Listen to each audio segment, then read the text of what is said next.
తర్పల్లి మండలం రామడుగు గ్రామంలో ప్రైవేట్ పాఠశాల యాజమానికి 10వ తరగతి పరీక్షలు విద్యార్థులతో కాఫీ చేయించేందుకు 5,000 రూపాయలు ఇచ్చినట్లుగా వస్తున్న వార్తల్లో నిజం లేదు అని విద్యార్థుల తల్లిదండ్రులు స్పష్టం చేశారు.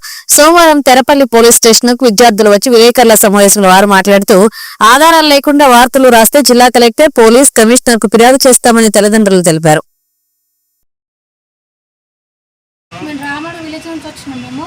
మా పిల్లలకి ఎటువంటి డబ్బులు మెన్షన్ చేయలేదు. వాడేవాడో తప్పుగా ఆరోపించింది. ఇప్పుడు మన పిల్లల స్టడీ పరీక్షలు ఎట్లా కావాలా, వాడేవాడు మాకు రావాలా, ముందుకు రావాలా. లాస్ట్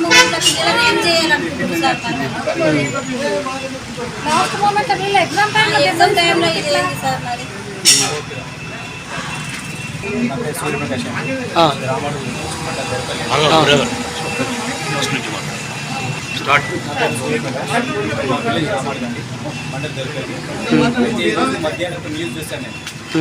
న్యూస్లో ఏముందంటే ప్రైవేట్ స్కూల్ నుంచి రాశారు. ఆ ప్రైవేట్ స్కూల్లో మా పిల్లలు చదువుతున్నారు. వాళ్ళు ఏమని రాస్తారంటే స్కూల్కి ప్రతి ఒక్క పేరెంట్స్ దగ్గర నుంచి 5,000 రూపీస్ కలెక్ట్ చేస్తున్నారు. దేనికోసం అంటే ఎగ్జామ్కి ఆర్పీడ్ అనిపిస్తుంది. ఫేక్ న్యూస్ అండి. ఇలాంటి ఫేక్ న్యూస్ ఇంకోసారి స్ప్రెడ్ చేయాలని కోరుతున్నాం. ఇలాంటి ఎవరు చేసినా కఠినంగా చేయడం, వాళ్ళ పైన కఠినంగా శిక్ష నియమించాలి.